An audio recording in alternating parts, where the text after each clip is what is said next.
अस्सलामुअलैकुम व्यूअर्स, मैं हूं मुश्ताक अली। तुम देख रहे हो मेरा यूट्यूब चैनल। मैं इस वक्त अपने पिंड आया जी, बस्ती आया बड़े दिनों बाद। मैं आख्या जी आज पंजाबी व्लॉग किया जाए। काफ़ी दोस्तों की ख्वाहिश आई ट्यूबवैल तो निकल लवीए तो फिर अगली गल करते हैं। अस्सलामुअलैकुम भाईजान।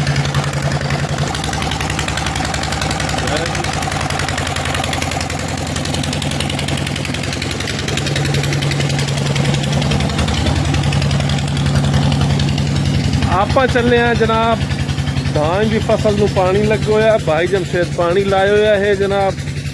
आप थोड़ी गपशप करते हैं। फिर अज जनाब है जो मेन मेरा टारगेट है इस टाइम आवन का, वो है कि मज्जी की चुवाई का टाइम है तो मैनू धारा का बड़ा शौक होता है। तो मैं अज धारा लैनियां इंशाअल्लाह तुहानू विखावनियां। सब तो मेन काम ही हो।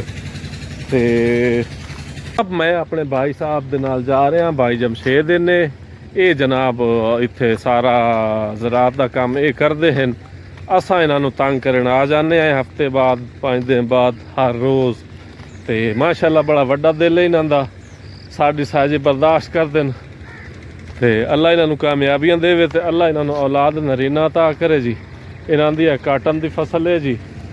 तो माशाअल्लाह अच्छी एवरेज दी है कपा इन्हों की बड़ी ज़बरदस्त। इस तो पहले मूंगी है इन्हों की, फिर तेला हैं, उन्हें भी एवरेज इन्हों की अच्छी रही है माशाअल्लाह। एक कामयाब किसान हैं पे।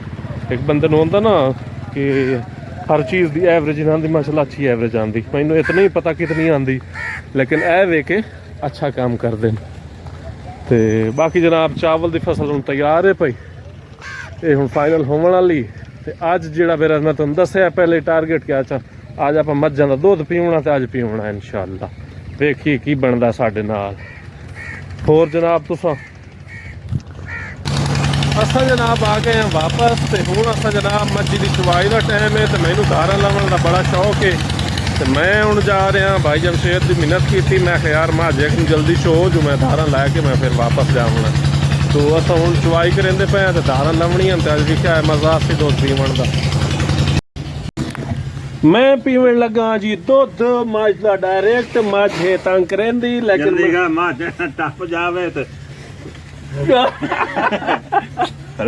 मझ भाज गई है जी। नहीं हूँ तो गल खराब हो गई यार, उल्टा खराब कर रही।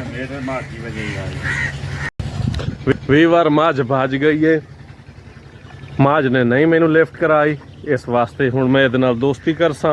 2-3 दिन बाद फिर ये डायरेक्ट दुध जरासीम तो पाक होंदा, बड़ा सेहतमंद होंदा, बहुत मज़ा देंदा है। तो इंशाअल्लाह फिर सही।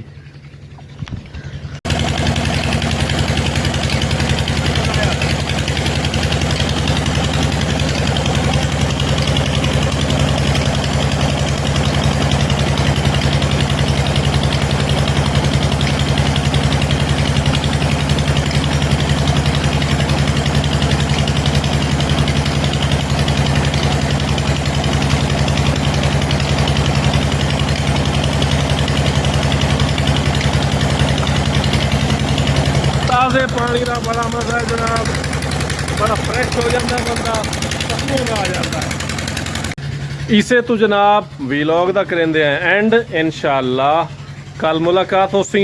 ज़रूर व्लॉग विख्या है तो दुआ में याद रखा है। अल्लाह ताला जिंदी कोई परेशानियां दूर करे तो अल्लाह सब नू खुश रखे। तो